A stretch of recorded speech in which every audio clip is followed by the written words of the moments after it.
을 받습니다. 사무엘상 3장 19절부터 21절, 21절은 다 같이 읽겠습니다. 제가 봉독해 드립니다. 사무엘이 자라매 여호와께서 그와 함께 계셔서 그의 말이 하나도 땅에 떨어지지 않게 하시니 단에서부터 부엘 세배까지의 온 이스라엘이 사무엘은 여호와의 선지자로 세우심을 입은 줄을 알았더라. 우리 함께 읽습니다. 여호와께서 실로에서 다시 나타나시되 여호와께서 실로에서 여호와의 말씀으로 사무엘에게 자기를 나타내시니라. 다 같이 아멘. 오늘 장학주일로 지킵니다. 후반기 장학주일이고, 그리고 수련회가 오늘부터 시작되어집니다. 여러분들 함께 동참해 주시고 준비해 주셔서 고맙습니다. 저는 어릴 때부터 교회에서 큰 사랑을 받고 자랐습니다. 그래서 제 마음에는 늘 교회에서 큰 사랑을 받고 자랐기 때문에 어떻게 목회하면서 후대들에게 좀 그 사랑을 갚을 수 있을까, 흘러내려보낼 수 있을까, 이게 목회하면서 갖고 있는 우리 교회 또 목사 개인으로서도 큰 사명 중에 하나입니다. 얼마 전까지만 해도 제가 성경을 보고 설교를 준비하는 목양실에 사진 몇 개가 있었습니다. 그 중에 하나가 교회 우리 성도님들 사진, 그리고 하나는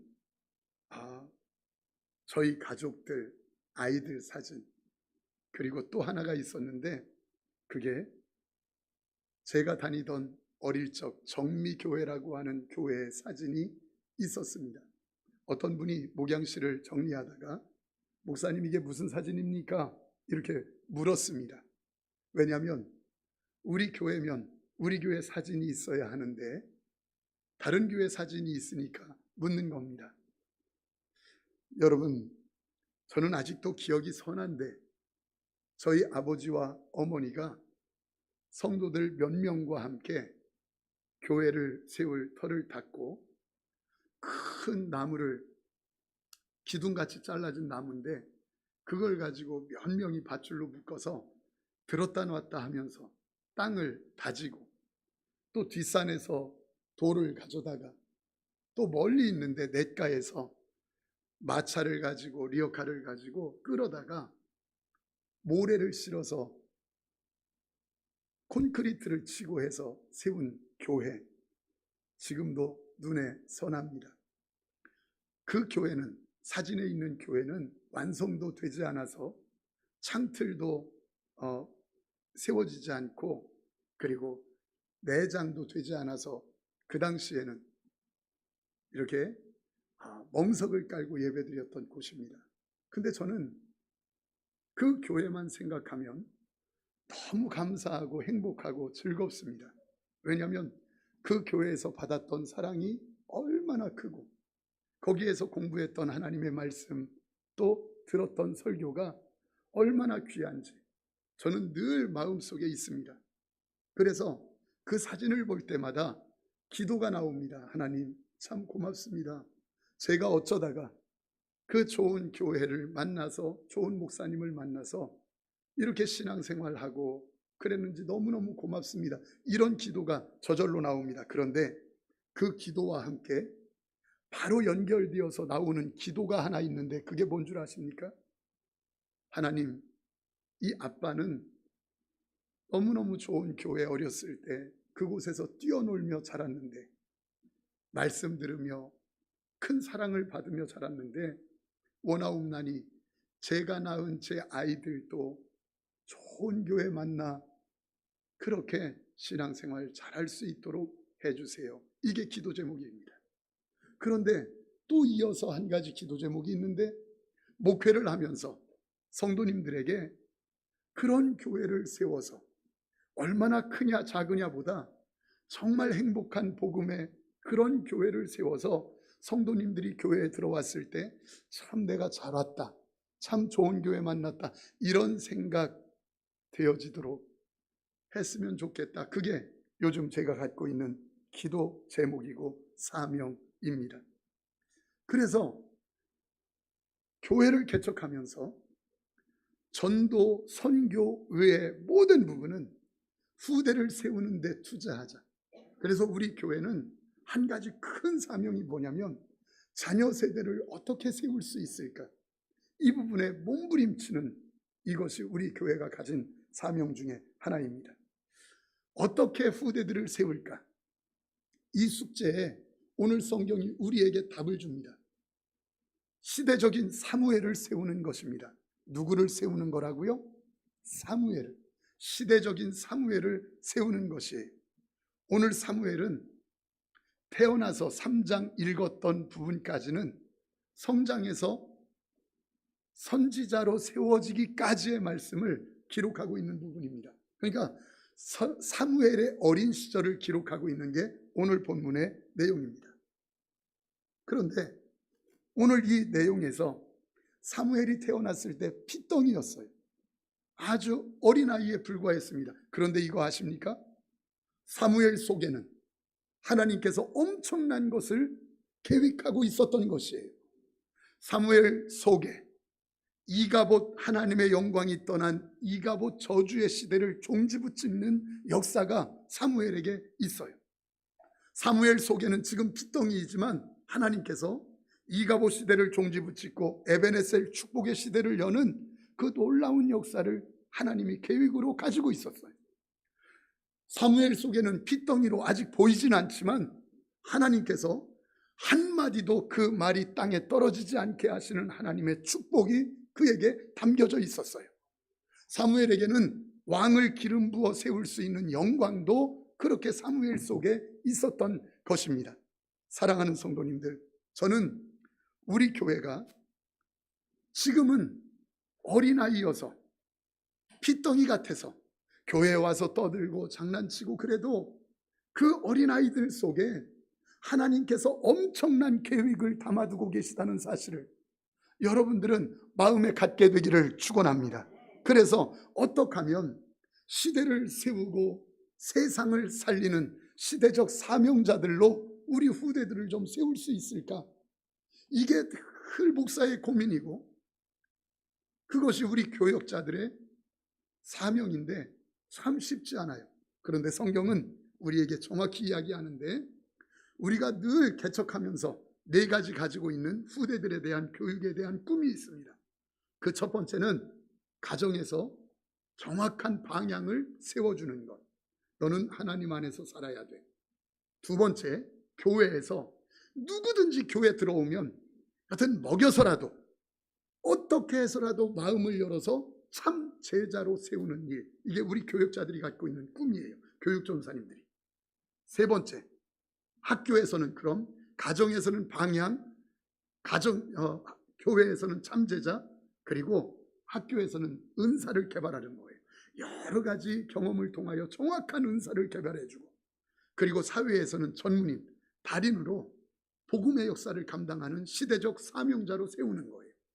그 중에 오늘 우리가 어떻게 하면 후대들을 좀 세울 수 있을까? 먼저 이 2가지 보려고 합니다.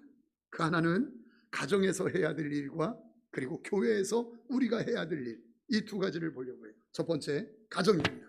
여러분, 가정에서는 자녀들에게 정확한 방향을 세워 주어야 합니다. 정확하게 너는 하나님 안에서 살아야 돼. 너는 하나님의 말씀 안에, 신앙 안에, 예배 안에서 살아야 돼. 물고기가 물을 떠나면 생명도 평안도 행복도 없는 것처럼 너는 하나님을 떠나면 안 돼. 오늘 본문에 바로 그런 역사가 있었어요. 여러분, 1장 23절 이렇게 말합니다. 사무엘을 낳은 한나가 1장 23절 이렇게 말씀하셔요. 그의 남편 엘가나가 그에게 이르되 그대의 소견에 좋은 대로 하여 그를 젖되기까지 기다리라. 오직 여호와께서 그의 말씀대로 이루시기를 원하노라 하니라. 이에 그 여자가 그의 아들을 양육하며 그가 젖되기까지 기다리다가 아멘. 이에 그 여자가 그의 아들을 무엇하며 양육하며, 여기 양육했다는 말은 그냥 먹여 사육했다는 게 아니에요.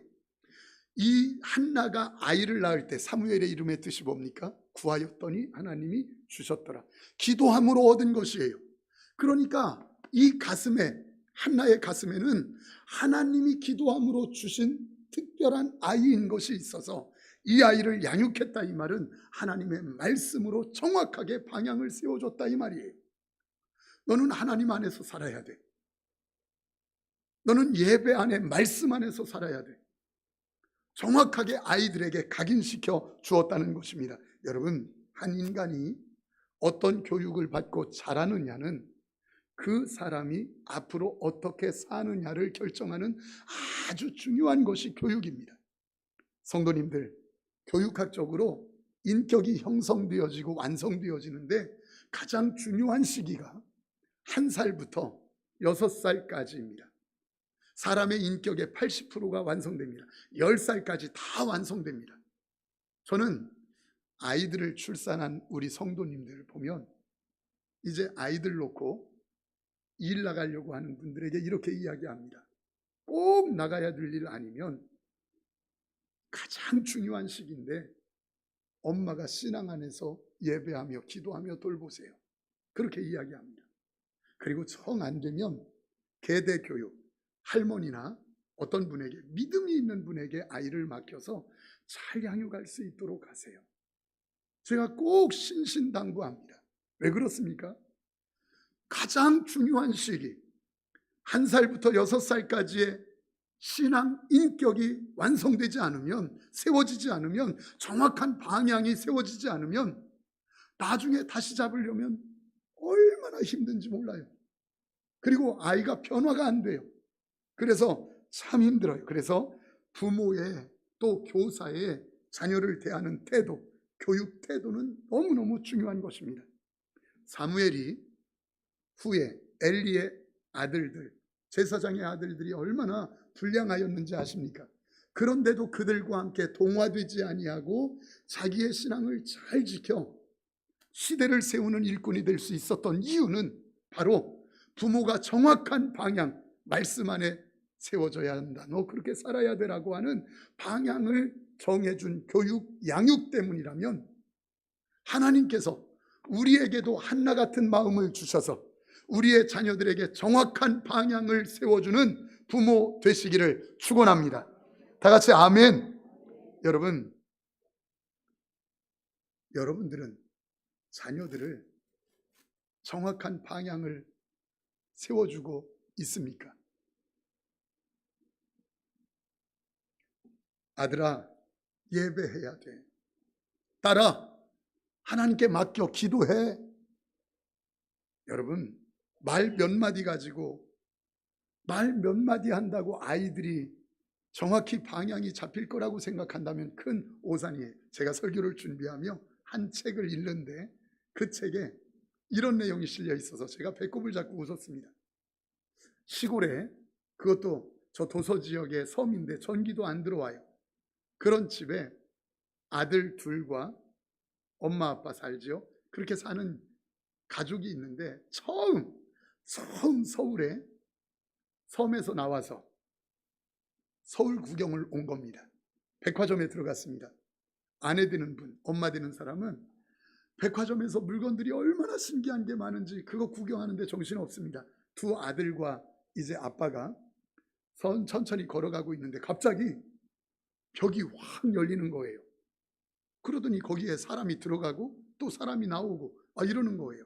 참 신기하다. 어떻게 사람이 저기에 들어가고 벽이 열리나 해가지고 신기하다 쳐다보고 있는데 엘리베이터를 본 거예요. 근데 문이 열리더니 할머니 한 분이 힘들게 걸어 들어갔어요. 문이 닫혔어요. 불이 들어오더니 1, 2, 3, 4, 5, 6, 7, 8, 9 멈췄어요. 그리고 다시 9, 8, 7, 6, 5, 4, 3, 2, 1 하고 문이 확 열렸는데 예쁜 아가씨가 나오는 거예요. 분명히 들어갈 땐 누가 들어갔는데? 할머니가 들어갔는데, 와, 세상에 이럴 수가, 신기한 기계다.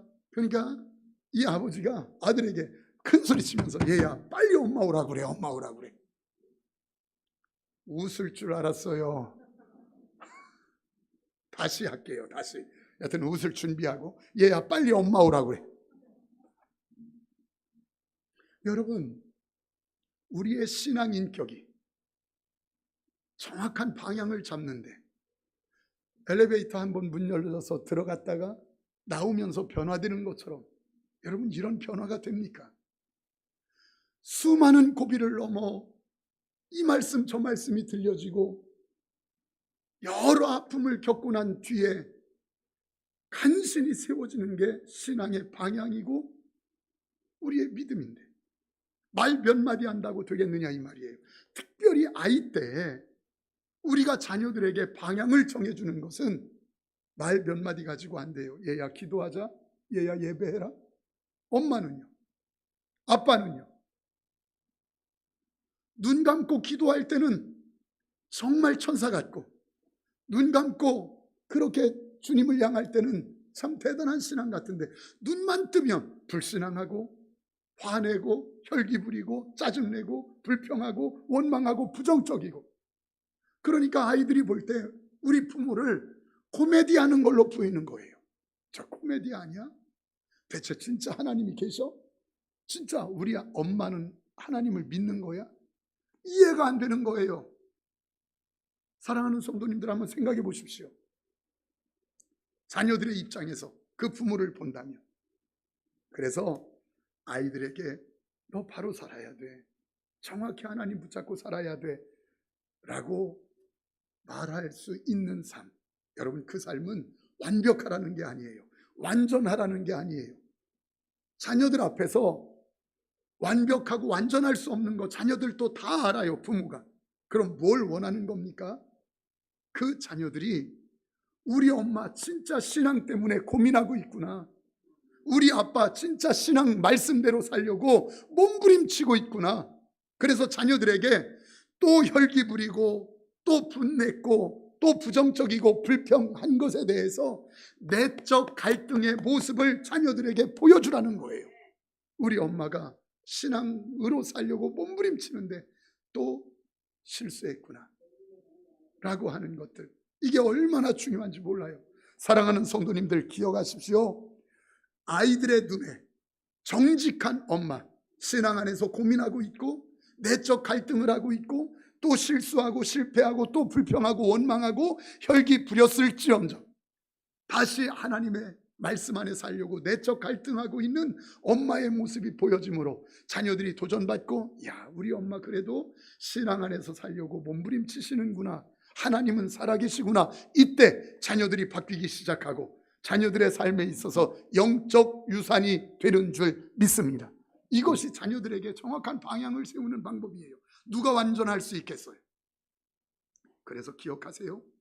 가정에서 해야 될 가장 중요한 발판, 자녀들에게 되어주어야 될 발판, 그것은 자녀들에게 정확한 방향을 세워 주어라.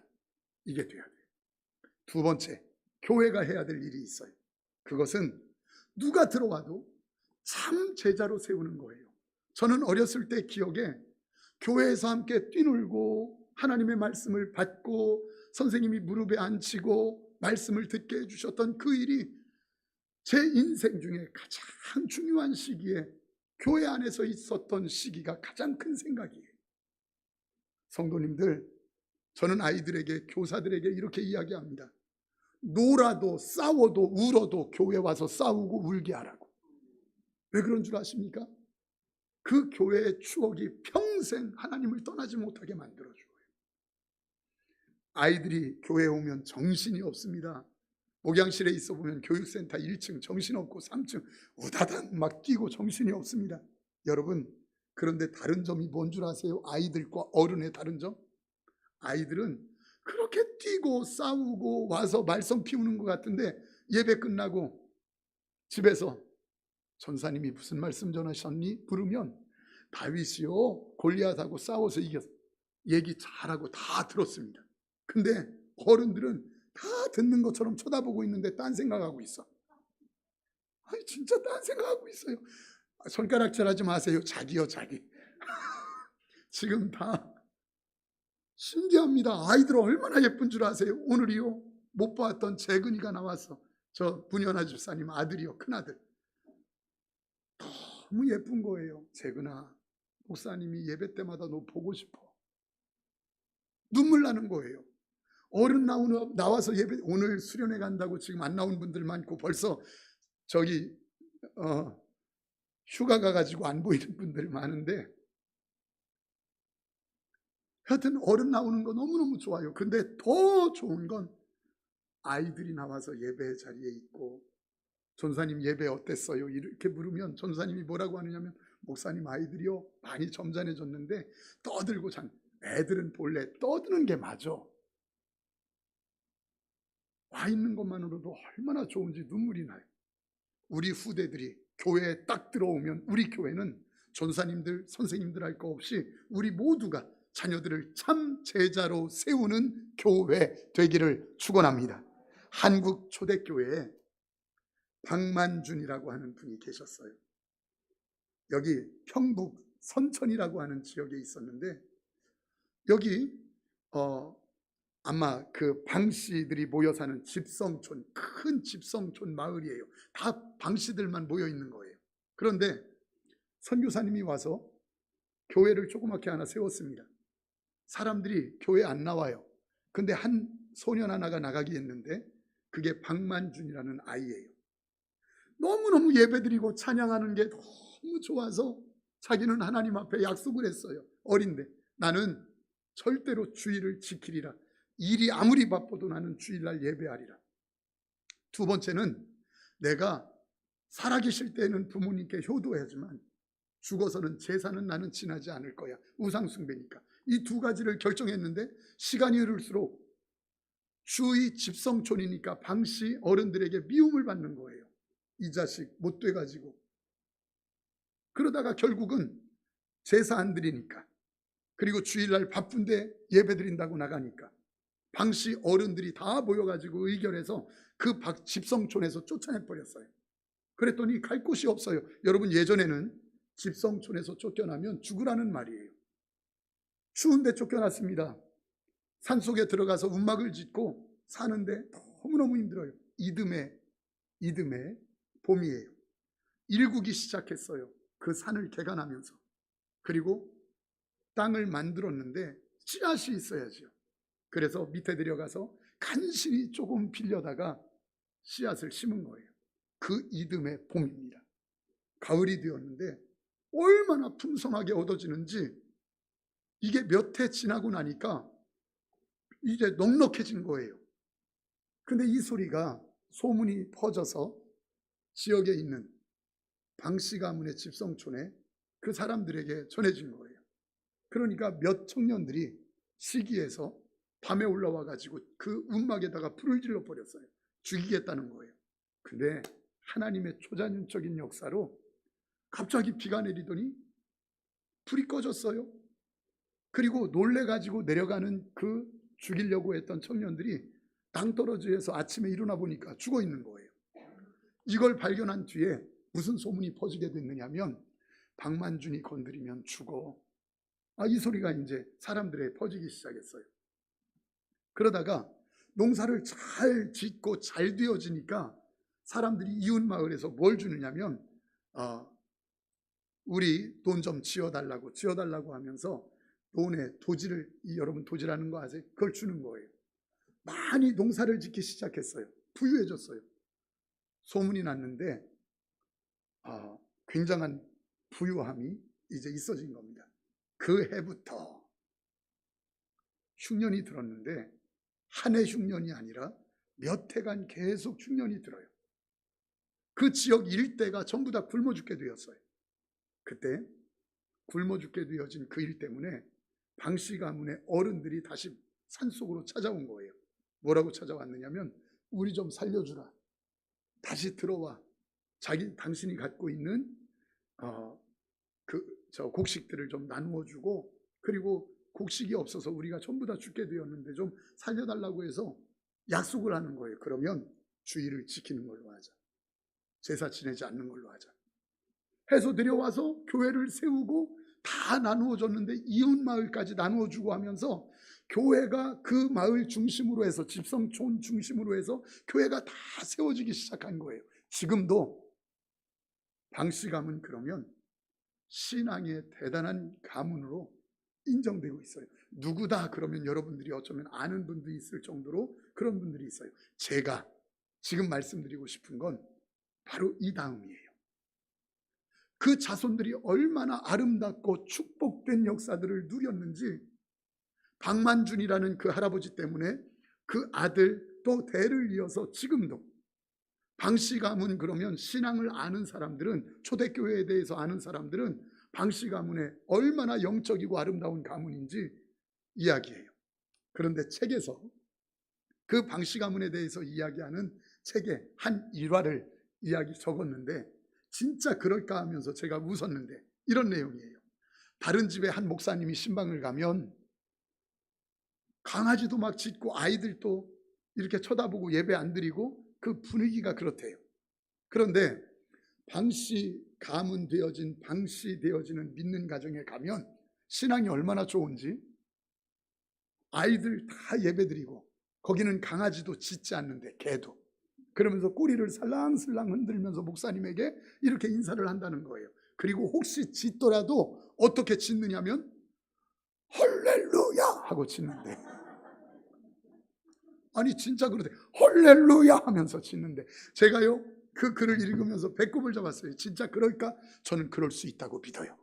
왜냐하면 영적인 분위기가 여러분들의 가면 목사가 여러분들 집 신방 갈 겁니다. 가면 고양이 키우는 분 야옹할 때 야옹이 아니라 헐 여러분 이게 얼마나 중요한지 몰라요. 신앙의 영향력이 얼마나 중요한지 그분이 쓴 글에 강아지에게도 개에게도 미친다면 우리 교사가 교회에서 자녀들이 교회에 왔다 후대들이 왔다 그러면 절대로 놓치지 말고 참 뭘로 세워야 한다? 참 제자로 세워야 한다 이 말이에요. 참 제자. 사랑하는 성도님들 참 제자 우리 교회 꿈씨야 더 중요합니다. 그루터기 중요합니다.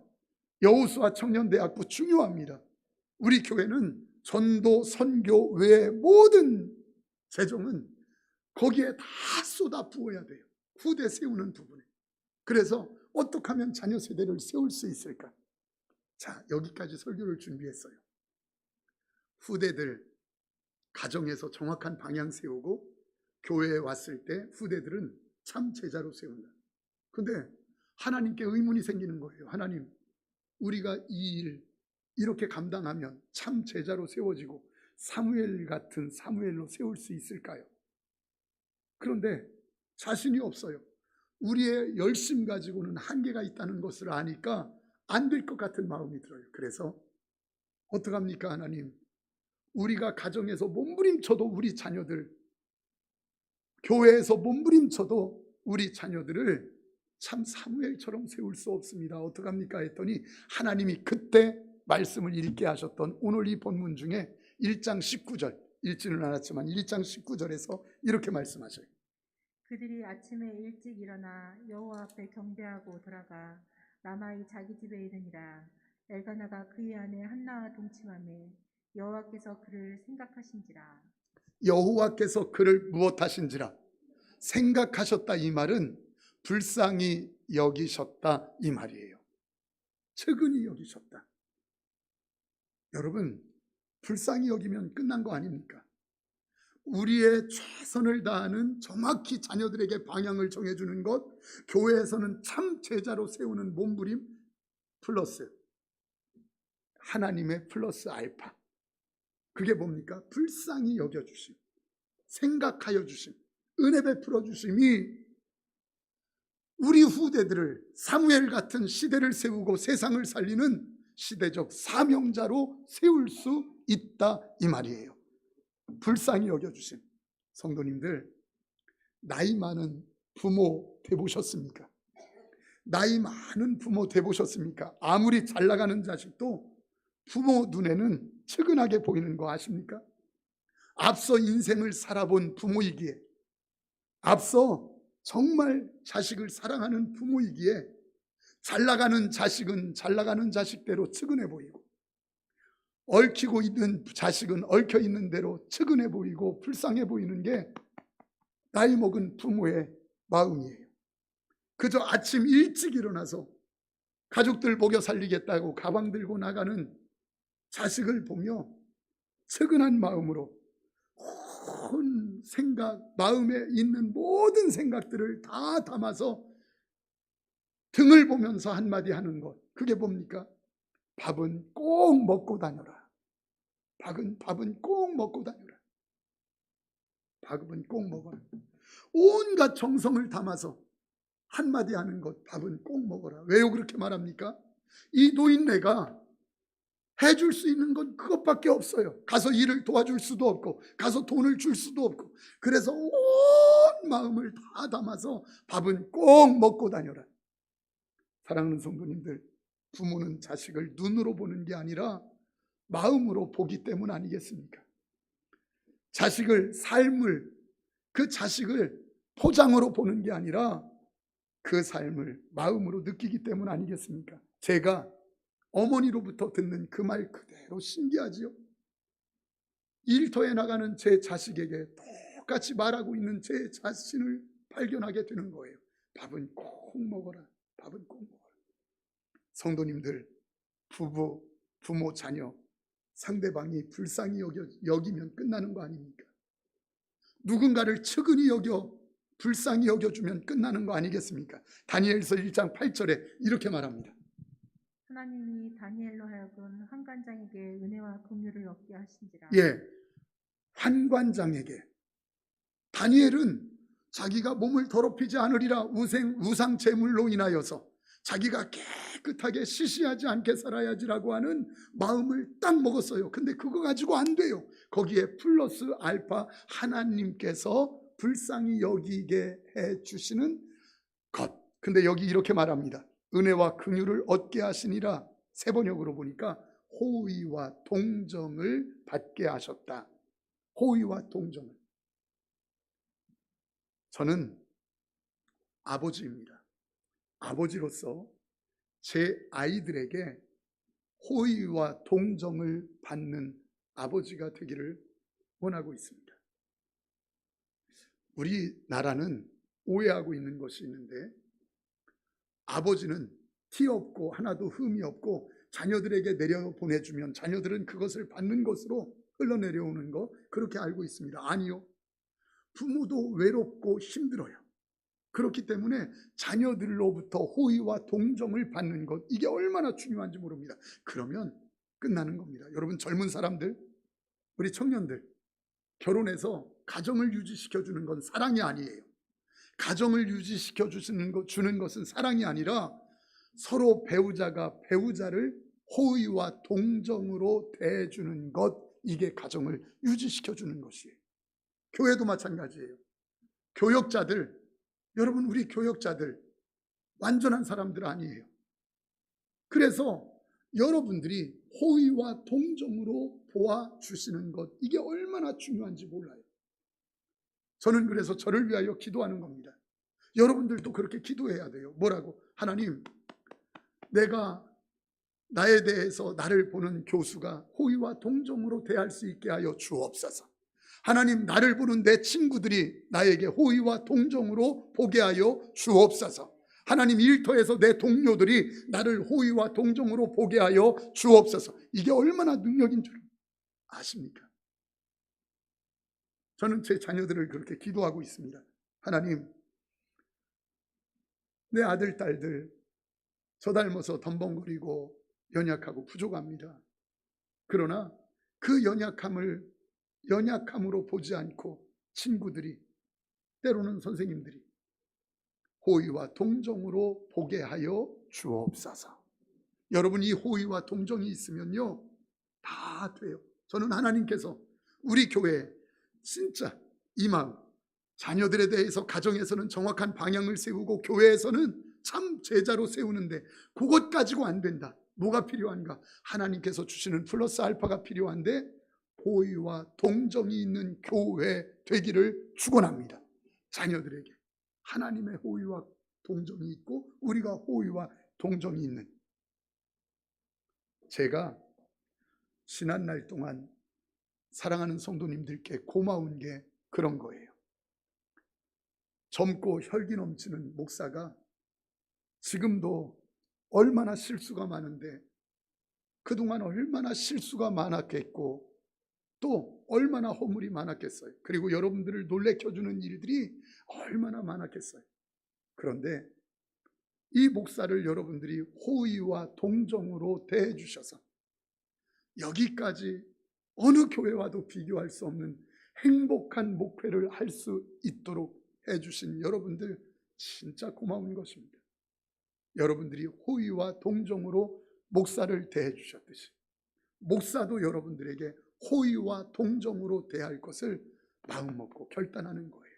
그리고 우리 교회가 우리만의 열심이 아니라 거기에 하나님이 주시는 호의와 동정이 있어서 진짜 행복한 교회, 진짜 행복한 교회, 서로가 서로를 격려하는 그런 교회로 예쁘게 더 아름답게 세워지기